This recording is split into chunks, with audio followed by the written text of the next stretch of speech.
لی، تمام عیش بھری زندگی کو پاؤں کے نیچے روند دیا اور سلطان الطارقین بن کر نمک روٹی کھا کر مذہب اہل سنت کا کام کیا. جن ظالموں نے علم غیب کے خلاف لکھا تھا، آپ نے 6 گھنٹے میں خانہ کعبہ کی چوکھٹ پر بیٹھ کر علم غیب کے ثبوت میں اور دولت المکیہ جیسی عظیم الشان کتاب قوم کے حوالے کر دی. چند سڑک چھاپ مولوی قرآن پاک کا غلط ترجمہ کر رہا تھا، اعلیٰ حضرت نے کنز ایمان جیسا نسخہ مسلمانوں کو عطا فرما دیا. لوگ اپنے معشوقہ کی عشق یا شاعری اور غزلیات کی دنیا میں مست تھے. اعلیٰ حضرت نے ہدایت کے بخشش کا دیوان دے کے مصطفیٰ کی محبت کا جام پلا دیا. سائنس کی زبان میں جب امریکہ کا سائنسداں حملہ کر رہا تھا، اعلیٰ حضرت نے فوزی مبید درجے حرکتیں زمین لے کر ان سائنسدانوں کے حوصلے پست کر کے اسلامی نظریات کو شاندار طریقے سے چمکا دیا. اعلیٰ حضرت نے 1000 کے قریب کتابیں لکھ لی علم غیب کے اس بات میں، اختیارات مصطفیٰ کے اس بات میں. وہ بدعت و خرافات جو چند رافضی حکمرانوں نے مسلمانوں کو جہالت کی پستی میں ڈال کر ہندوانہ رسم و رواج میں بغرق کر دیا تھا، اعلیٰ حضرت نے ان کے خلاف قلم اٹھایا اور قلم اٹھانے کے بعد ان بدعت و خرافات کا قلعہ کما کر دیا. جب مذہب اہل سنت کا چہرہ چمکا اور جب ان کی کتابیں باہر آنے لگی، بہار میں کتاب پہنچی. بہار کے مسلمانوں نے دیکھا میرا ایمان کے ظالم لوٹ رہا تھا، احمد رضا نے بر وقت میرا ایمان بچا لیا. تو بہار کے کہنے لگے میرا مرشد کوئی بھی ہو، احمد رضا سنیوں کا مرشد ہے، احمد رضا سنیوں کا امام ہے. جب وہ کتاب بمبئی پہنچی، مراٹھیوں نے جب دیکھا کہ میرا ایمان جو ظالم لوٹ رہا تھا مگر احمد رضا نے بر وقت کتابیں لکھ کر ہمارے ایمان کو بچایا ہے، میرا پیر کوئی بھی ہو، احمد رضا سنیوں کا پیر ہے. جب یہ کتاب ہندوستان کے کشمیر علاقے میں پہنچی، لوگوں نے دیکھا یہ ظالم تو فقط الایمان لکھ کر ہمارے ایمان کو لوٹ رہا تھا، فتوی رشیدہ لکھ کر ہمارے ایمان کو لوٹنے کی کوشش کی، براہین قاطعہ لکھ کر ہمارے ایمان کو لوٹا، حفظ الایمان لکھ کر میرے ایمان کو لوٹنے کی کوشش کی.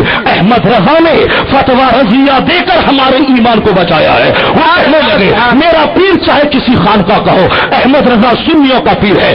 جب وہی کتاب ہندوستان سے باہر امریکہ پہنچی، وہاں کی مسلمانوں نے دیکھا، کہا احمد رضا میرا موصف ہے جو ہمارا ایمان بچا رہا ہے. یعنی جہاں جہاں کنز ایمان پہنچا، فتوی رضیہ پہنچا اور دولت المکیہ پہنچا، یہ ساری کتابیں پہنچی تو دنیا بھر کے مسلمانوں نے جب اپنے ایمان کو جب محفوظ دیکھا اور ایمان لوٹنے سے اپنے آپ کو محفوظ پایا تو سبوں نے یہی کہا میرا پیر حضرت ہوگا احمد رضا سنیوں کا اعلیٰ حضرت.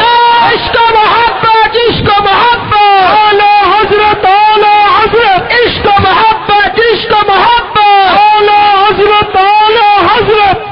آج کی تاریخ میں آج سے 25 سال پہلے ہندوستان کے دیہات اور شہر میں جب عید میلاد النبی کا دن آتا تھا، ہم لوگوں نے بچپن میں سنا ہے، لوگ کہتے تھے 12 وفات آ گیا ہے. 12 وفات یعنی یہ 12 تاریخ ہے جس دن مصطفیٰ وفات پائے ہیں. ایک ایسی خطرناک ذہنیت قائم تھی، یعنی 12 وفات کہہ کر عید میلاد النبی کی اہمیت کو گھٹانے کی ایسی ناپاک کوشش شروع کی گئی تھی تاکہ لوگ 12 وفات کہیں، یعنی عید میلاد النبی کے دن میں مصطفیٰ کی وفات پہ ماتم کرے معاذ اللہ. ایک ایسا ماحول پیدا کیا تھا. گاؤں دیہات میں 12 وفات، یہاں تک کہ پڑھا لکھا آدمی بولتا تھا 12 وفات. لیکن آج 25 سال کے اندر اندر حالات ایسے بدلے ہیں، بادل ایسا چھٹا ہے، کیا گجرات، کیا بہار، کیا مہاراشٹر، کیا تمل ناڈو، احمد آباد شہر میں آج سے 25 سال پہلے آنکھ بند کر کے لوٹ جائے اور جلوس محمدی کا نظارہ کرے. مٹھی گنتی کے چند لوگ ملے ہوں گے اور آج نظارہ کر لیں لاکھوں کی تعداد میں علماء کی قیادت میں جب جلوس نکلتا ہے تو لوگ کیا کہتے ہیں؟ آج اسکول بند ہے، 12 وفات نہیں، عید میلاد النبی. آج امیش بولتا ہے کچہری بند ہے، عید میلاد النبی کی چھٹی ہے. آج امیش بولتا ہے اسکول اور سارے تفاصیل بند ہے، عید میلاد النبی کی چھٹی ہے. تیسرے سال جب میں اسی جام نگر سے خطاب کر کے لوٹ رہا تھا اور دوسری تقریر حیدرآباد میں کرنی تھی، بمبئی ایئرپورٹ پہ بھایا ایئرپورٹ ایئرپلین کو بدلنا تھا. وہاں جب میں ایئرپورٹ پہ گھوم رہا تھا، ایک غیر مسلم بھائی مجھ سے کہنے لگا ارے آج تو عید میلاد النبی ہے مولانا، آپ کا مبارک ہو. یعنی عید میلاد النبی ہے. آج رمیش کی زبان پہ عید میلاد النبی، امیش کی زبان پہ عید میلاد النبی، ولیم کی زبان پہ عید میلاد النبی، گزٹیڈ چھٹی عید میلاد النبی، دفتر بند ہے عید میلاد النبی. یہ 12 وفات والی فکر کو عید میلاد النبی والی فکر میں کس نے بدلا ہے؟ کس نے بدلا ہے؟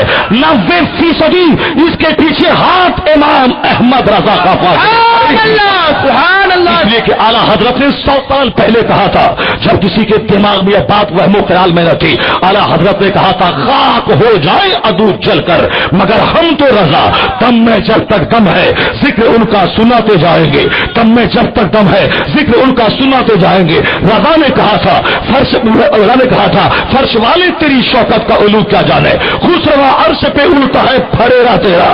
رضا نے کیا کہا تھا، مثل فارس زلزلے ہوں نجد میں ذکر آیات ولادت کیجیے، یعنی سرکار کی ولادت کی خوشی کا جشن منائیے۔ رضا کی فکر جیسے جیسے پھیلتی گئی، آج پوری دنیا میں عید اور بقرعید سے بھی زیادہ خوشیوں کا سما جو عید میلاد النبی میں بن رہا ہے، اس کے پیچھے کہیں نہ کہیں فکر رضا کا قیامت مرحبا قیامت مرحبا قیامت مرحبا اختار قیامت مرحبا سردار قیامت مرحبا فکر رضا فکر رضا۔ ان لوگوں نے سنیوں کو دبانے کی کوشش کی، انگوٹھا چومنا شرک ہے، یا نبی السلام علیہ کہنا شرک ہے، فاتحہ میلاد شرک ہے۔ یہ مجھے بتا دیجئے، ان کی محنتیں زوروں اور شباب پر تھی، لیکن کیا ان کی فکر غالب آئی یا امام احمد رضا کی فکر غالب آئی ہے؟ آج ہندوستان میں 1 لاکھ کے قریب مکتب اور مدارس ہے، جن مدارس میں پڑھانے والے اعلیٰ حضرت فاضل بریلوی کی فکر سے ہم آہنگ ہیں۔ ہندوستان میں لاکھوں کے قریب مسجدوں اور مدرسوں کا نام رضا کے نام سے وابستہ ہے۔ یہ اس بات کی دلیل ہے کہ وہابیوں کی سازش ناکام ہوئی اور عاشق رسول احمد رضا کی فکر غالب آ گئی۔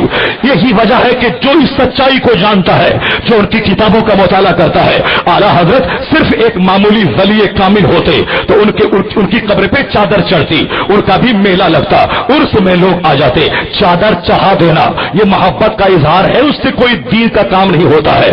فاتحہ لے کے فاتحہ پڑھ دینا یہ ہم گئے، ہم نے دعا مانگی، شرنی بانٹ دیا، ہم نے خود کھا لیا، اس سے کوئی دین کا بڑا کام نہیں ہوگا۔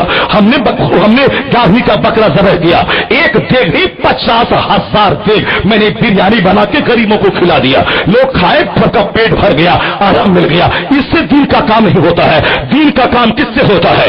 دین کا کام ہوتا ہے خدا سے روٹے ہوئے بندوں کو خدا سے ملا دینا، قرآن پاک کی تفسیر بتا دینا، مصطفیٰ کی احادیث لوگوں تک پہنچا دینا، سرکار دو جہاں کی طرف حکمت کے ساتھ اللہ کے بندوں کو جوڑ دینا، خدا کی معرفت کا نور عطا کر دینا۔ اس لیے اسلام میں جمعہ کے دن مسجد کا خطبہ ہے تاکہ ایک آدمی بھی نمازی بنے نہ بنے۔ جمعہ کا خطبہ فرض ہے، یہ اس خطبہ کا دروازہ کبھی بند نہ ہوگا۔ لوگ ہزار بولے کہاں کوئی نمازی بن رہا ہے، چاہے نمازی بنے یا نہ بنے، خطبہ فرض ہے۔ جس طرح بغیر وضو کے نماز نہیں ہوتی، اسی طرح بغیر جمعہ کے دن کے خطبہ کے جمعہ کی نماز نہیں ہوتی۔ وہ جمعہ کا خطبہ شرط ہے، چاہے 2 منٹ کا خطبہ کیا نہ ہو، جس خطبے میں بولا جاتا ہے ان اللہ یأمر بالعدل والإحسان وإیتاء ذی القربى وینہی عن الفحشاء والمنکر والبغی یعظکم لعلکم تذکرون۔ کیا مطلب؟ یہ وہ آیت کریمہ ہے جس کے بارے میں مفسر فرماتے ہیں قرآن کریم میں 114 صورتیں نہیں بھی ہوتی، 6666 آیتیں نہیں بھی ہوتی، صرف یہی آیت کریمہ ہوتی تو قرآن کے نازل ہونے کا مقصد پورا ہو گیا ہوتا۔ عرب میں عجم میں اس آیت کریمہ کو خطبہ جمعہ میں پڑھا جاتا ہے، اس کے کا مطلب یہ ہوتا ہے جیسے کہ سارا قرآن سنا دیا گیا۔